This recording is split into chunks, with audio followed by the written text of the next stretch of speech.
नमस्कार दोस्तों, आज का जो हमारा विषय है वो है ब्रह्मचर्य रहने की 5 महाशक्तिशाली योगिक टेक्निक हम आपको आज बताने जा रहे हैं। ये टेक्निक जब आपको पता लग जाएगी तब आपका ब्रह्मचर्य कभी भी नष्ट नहीं होगा और इसके साथ साथ आप उस परम चैतन्य को प्राप्त कर पाएंगे, उसको अनुभव कर पाएंगे। तो ये बहुत ही शक्तिशाली तरीका आज हम आपको बताने जा रहे हैं, तो वीडियो में अंत तक बने रहें ताकि कोई भी पॉइंट आपसे मिस ना हो। तो ये 7 पॉइंट कुछ हैं जो हम आपको आज बताएंगे जिससे आपका जीवन बदल जाएगा।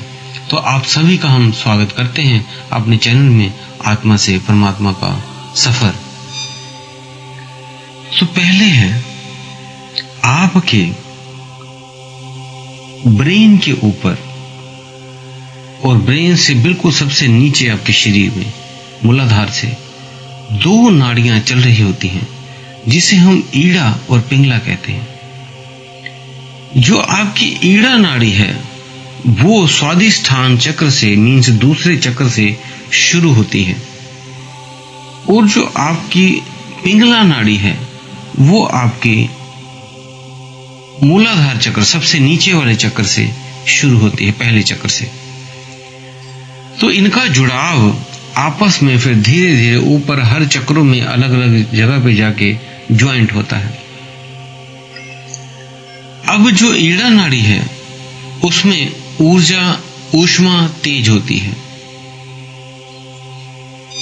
तो वह ऊर्जा जो स्वादिष्ठान ऊर्जा जिसे हम काम ऊर्जा भी बोल देते हैं, उसके लिए आपको क्या करना होगा। अगर आप बीच वाली नाड़ी सुषुम्ना नाड़ी को जागृत कर दें तब काम वासना शांत हो जाती है।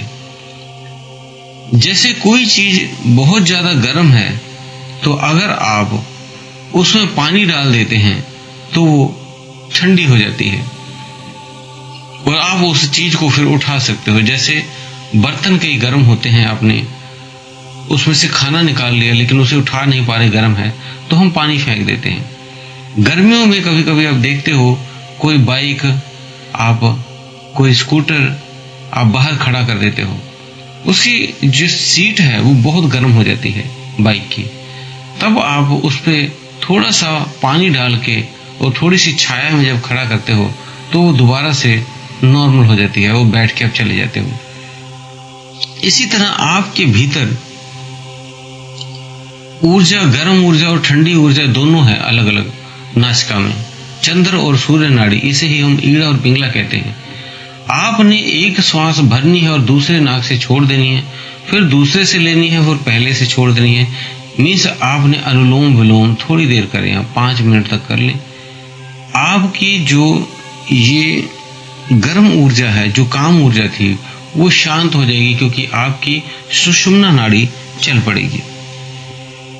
दूसरा है पॉइंट, जो आपकी काम वासना है उससे बात करना सीखें, उसको जानना सीखें वो क्या कह रही है। क्योंकि जब काम वासना आती है तो आप कब आती है कि आप कुछ गलत वीडियो देखते हैं, पोर्न वीडियो देखते हैं, कुछ गलत चीजें जब आप देखते हैं या बातें करते हैं या सुनते हैं या कुछ चित्र देख के आप स्त्रियों के बारे में सोचना शुरू कर देते हैं, उनके गुप्त अंगों के बारे में सोचना शुरू कर देते हैं, तब इस तरह के ख्याल आपको फिर कर्म करने के लिए बोलते हैं कि ये कर्म अब कर देते हैं, जिससे व्यक्ति हस्त मैथुन का शिकार होता है या कोई गलत कार्य कर लेता है। अब वहां पे आपने क्या करना है, अपने उस विचारों से बात करनी है, क्योंकि जब विचार चलेंगे तो आपकी बाईं नाड़ी चलेगी और जब बाईं नाड़ी कुछ नहीं कर सकती, उसे कार्य करने के लिए दाईं नाड़ी मन से ऊर्जा का उपयोग करना पड़ेगा, शक्ति का प्रयोग करना पड़ेगा, तब वो काम होगा। तो इनमें से आपने दोनों को बैलेंस करना है बातों से। कैसे करना है, उनसे बात करनी है वो कहेगा कि ये करना है, वो करें, ऐसा करेंगे, वैसा करेंगे, स्त्री के साथ कुछ अलग अलग, तो उसे कहना है इससे भी ज्यादा आनंद मैं तुम्हें दे सकता हूं, इससे कई गुना आनंद बार बार तुम्हें मिलेगा। क्या वो तुम लेना चाहते हो? तो वो ऊर्जा जरूर चाहेगी उसके लिए। तो उसको कहना है कि पहले तो ये जो आनंद है मैं आपको दिलवाऊंगा, और ऐसा आनंद होगा जिसमें आप बार बार डूबे रहेंगे। वो प्रक्रिया भी हम इसको अंत में बताएंगे। तो अब इन विचारों को और कैसे रोकें? आपने कहना है ठीक है, हम तुम्हें शरीर भोग करने के लिए देंगे, काम वासना के लिए, लेकिन मृतक शरीर के साथ करना पड़ेगा। उसमें चेतना नहीं होगी, वो मृत्यु पड़ा हुआ व्यक्ति हुआ, उसके साथ संभोग क्रिया कर लो। अब वहां से शरीर हट जाएगा कि ये नहीं करना है। लेकिन फिर भी कई शरीर ऐसे भी होते हैं, सनकी होते हैं, वो मृतक के साथ भी सोचेंगे कर लें। तो वहां पे कहना है कि उस शरीर में कीड़े पड़ गए हैं, उस शरीर में बदबू आ रही है, उस शरीर में बीच में ही लैट्रिन बाथरूम हुआ है, क्या उस शरीर के साथ संभोग करना चाहोगे? तो अपने आप जैसे अब ये सोचेंगे, उसका हृदय, आपका हृदय, काम वासना की ऊर्जा का हृदय कांप जाएगा और वह नहीं करेगा। तभी ऐसे कई पुराने योगी ऋषि, और उनमें से बुद्ध ने भी, और कई जो उनके शिष्य थे, जब वो आते थे उन्हें शमशान घाट में रुकने के लिए बोलते थे, वहां पे स्थान बनाने को बोलते थे, ताकि वो प्रत्येक मृतक को देखें और पता लगे कि इस शरीर में जो आप देख रहे हो, किसी की गोरी चमड़ी है और किसी की काली चमड़ी है, कोई मोटा है तो कोई पतला है, वो सब एक दिन इस आग में जल जाएंगे। और जिस दिन वो मरता है उससे सभी नफरत करते हैं कि कहीं ये भूत बन के हमें ही ना पकड़ ले, इसलिए उसे घर में भी नहीं रखते, जल्दी से जल्दी कोशिश करते हैं जला दिया जाए। तो बार बार उन मृतक को देख देख के उनके शिष्य के भीतर इस शरीर के प्रति जो खिंचाव था वो खत्म हो जाता था, इसलिए वो इन्हें उनके पास रखते थे। तो इंद्रियों पे अगला पॉइंट है वो कंट्रोल करना है। आपकी आंखें अच्छा देखने को कहेंगी, अच्छा खाने को कहेगी, अच्छा सूंघने को कहेगी, अच्छा सुनने को कहेगी, और आपको इन्हीं के बीच में दौड़ाती रहेगी, सारा जीवन अपने पीछे पीछे घुमाती रहेगी, एक नौकर की तरह, एक चपरासी की तरह, जबकि आप ही मालिक हो और आपको ही वो घुमा के रखता है। आप खाना बड़े चाव से खाते हो, ये स्वादिष्ट है, वो स्वादिष्ट है, आपको अच्छा लगता है, लेकिन उसी की जगह कूड़ा करकट दे दिया जाए, ये खाएं, तो आपको स्वाद नहीं लगेगा। जबकि वही कूड़ा करकट एक जो सूअर है या एक मुर्गा है, मुर्गी है, वो उस कूड़ेदान में से छांट छांट के कुछ खाते हैं, और वो सूअर पूरी गंदगी में लौट लौट कर खाता है, और उसे बहुत मजा आता है उस कूड़े को खाकर, उस गंदगी को खाकर। तो वो आनंदित हो रहा है उस कूड़े में उस जाकर, लेकिन वो व्यक्ति कुछ टेबल पे अच्छी तरह बैठकर परोसा जाए अच्छा खाना, उसे अच्छा लग रहा है वो। तो इस दोनों में आत्माएं सेम है, लेकिन दोनों की सोच और विचार अलग अलग हैं। तो इसलिए खाने के पीछे या कूड़े के पीछे मत ढूंढे, क्योंकि यही भोजन जो आप खा रहे हो कुछ घंटे बाद एक बदबूदार मल बन के बाहर निकलेगा, और आपको उसे देखने में भी फिर घिन आती है। इसलिए ये सारे पदार्थ इस शरीर के लिए है, आत्मा के लिए ये कोई भी पदार्थ नहीं है।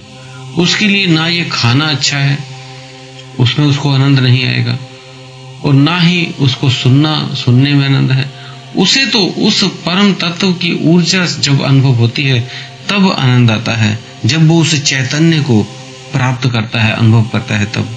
इसलिए ये जो इंद्रिय भोग के पीछे आप ना पड़ें, आप ज्यादातर सहस्त्रार पे रहना सीखें, तब आप इंद्रियों पे कंट्रोल कर पाएंगे, बच पाएंगे। जो आपका सहस्त्रार चक्र है, जहां पे तालु है आपका, वहां पे ध्यान करते रहें। तब आपको ये अलग अलग तरह के खाने के पीछे घूमना, खाना, नशे करना, डांस करना, घूमना फिरना, ये क्यों कर रहे हो? एक आनंद के लिए। तो वही आनंद सहस्त्रार से आपको मिलेगा जब आप वहां पे हमेशा ध्यान, बार बार ध्यान को ले जाएंगे। तब आपको ये चीजें खाने पीने की, घूमने की, नशे करने की, डांस करने की जरूरत नहीं पड़ेगी। आप खुद ही शांत और एक आनंद को महसूस करेंगे। और कई व्यक्ति, स्त्रियां और पुरुष ऐसे होते हैं, उनमें 2 दिन पुरुषों में और 2 दिन स्त्रियों में काम वासना बहुत तीव्र गति से जागृत होती है। जब स्त्रियों को मासिक आता है, पीरियड्स आते हैं, पीरियड के बाद 2 दिन उनकी उत्तेजना बहुत तेज होती है। ऐसे ही पुरुषों में भी महीने में 2 बार बहुत ज्यादा तीव्रता होती है। वो अपने आप को रोक नहीं पाते। तो ऐसी स्थिति में वो क्या करे या इन चीजों से बचे कैसे, इसका बहुत ही जबरदस्त फार्मूला आज हम आपको बताने जा रहे हैं। आपने जो हमारे आयुर्वेद में भी लिखा है वो चीज हम आपको बताएंगे, और बहुत ही सटीक और कई ऋषि मुनियों द्वारा ये प्रमाणित है। आपने जब सुबह उठना है तो आपने ही लार को, अपने उंगली से लार को निकालना है मुंह में से थोड़ा सा, जैसे थूक जिसे आप बोल सकते हैं, और उसे नाभि में अपने लगा लेना है। ऐसा आप 7 दिन ही करेंगे। 7 दिन में आपकी स्वादिष्ठान चक्र मीन्स काम ऊर्जा शांत हो जाएगी और फिर दोबारा आपको परेशान नहीं करेगी। जब भी आपको ऐसा लगे फिर भी, तो आप यही प्रयोग करें और देखेंगे फिर कैसे आपको एक काम ऊर्जा शांत हो गई है। सुबह का पहला थूक, जैसे ही आप उठते हैं, उठते ही उस लार को निकालकर अपनी नाभि में लगा लेना है। और ज्यादातर कोशिश करें आप अन्न का इस्तेमाल कम करें। अन्न मीन्स चावल, रोटी, ये कम खाएं। आप ज्यादा से ज्यादा जूस का सेवन करें, फ्रूट का सेवन करें, जिससे काम ऊर्जा उत्तेजित नहीं होती, शांत रहती है। इसलिए ज्यादातर आप फलों का प्रयोग करें। हमारे ऋषि मुनि पहले रोटी नहीं बनती थी, चावल नहीं बनते थे, उनका जीवन बहुत ही सिंपल था। वो बागों में, जंगलों में जाते थे, फल तोड़कर लाते थे और वही खाते थे। उन्हीं से वो अपना जीवन व्यतीत करते थे। तो आप भी ऐसे करें, फलों के ऊपर आ जाएं, तो आपका मोटापा भी शरीर से खत्म हो जाएगा और आपका शरीर भी ठीक हो जाएगा, बीमारियों से रहित हो जाएगा और अध्यात्म में भी आगे बढ़ जाएगा, और आपकी ऊर्जा जो ये काम वासना ये भी शांत हो जाएगी। उसके बाद लास्ट पॉइंट है जो आप ज्यादातर आप खिचड़ी मुद्रा में रहना सीखें। ध्यान के समय या वैसे जब भी आप फ्री हों तो अपने जीभ को ऊपर तालू पे लगा लें, लगाकर आप ज्यादातर रखें, बैठे रहे। कोई भी काम करें तो कोशिश करें आपका तालू ऊपर हो, जीभ आपकी ऊपर हो, तालू पे लगी हो। जैसे आप ऊपर करते रहेंगे, खिचड़ी मुद्रा आपकी बनी रहेगी, तो आपकी काम वासना ऊर्जा शांत रहेगी। तो इस तरह से ये खिचड़ी मुद्रा से भी अगर आप ज्यादा करते रहे तो जब ध्यान में बैठेंगे तो ऑटोमेटिक आपको जो आप स्वादिष्ठान से मीन्स अपने प्राइवेट पार्ट से उस शक्ति को, उस ऊर्जा को बाहर निकाल देते हैं, वेस्ट कर देते हैं, तो इसी तरह इसके महा आनंद जो है आपको इस पीनियल जो ग्लैंड है आपका वहां से रिसेगा। और वो आपका जब खिचड़ी मुद्रा लगा के रखते हैं तो वहां पे जब आएगा तो आप बहुत ही ज्यादा आनंद महसूस करेंगे। वो सेक्स के हजारों गुना ज्यादा आनंद है। और तब आप उस आनंद को जब पालोगे तब आपके लिए ये चीजें बेकार लगेंगी आपको। सहस्त्रार पे ज्यादा से ज्यादा रहें, अपने कॉन्सेंट्रेशन को, अपने ध्यान को सहस्त्रार पे रखें, आपका ब्रह्मचर्य नष्ट नहीं होगा। जूस पे आप रहें, ब्रह्मचर्य नष्ट नहीं होगा। आपको जो जो हमने ये बताया है, जो थूक लगाना है नाभि पे, ये लगाएं। इससे करने से आप देखेंगे आपका ब्रह्मचर्य नहीं नष्ट होगा। और ये पूरे बहुत ही अच्छे आपको जो स्टेप थे, टिप्स थी, वो आपको बताई हैं। आप इसे ध्यान से सुने और जब भी कभी ऐसा लगे तो दोबारा कुछ दिनों में फिर दोबारा सुने। और अगर कोई ज्यादा व्यक्ति इससे परेशान है तो उसको ये वीडियो जरूर शेयर कर दें, ताकि वो भी इस तरह की बीमारी है इससे छूट पाए और अध्यात्म में आगे बढ़ सके। तो दोस्तों, उम्मीद है दी हुई जानकारी से आप संतुष्ट होंगे। फिर भी आपका कोई प्रश्न है तो आप हमें कमेंट बॉक्स में लिख सकते हैं। इसी के साथ दोस्तों हम सभी से विदा लेते हैं। धन्यवाद।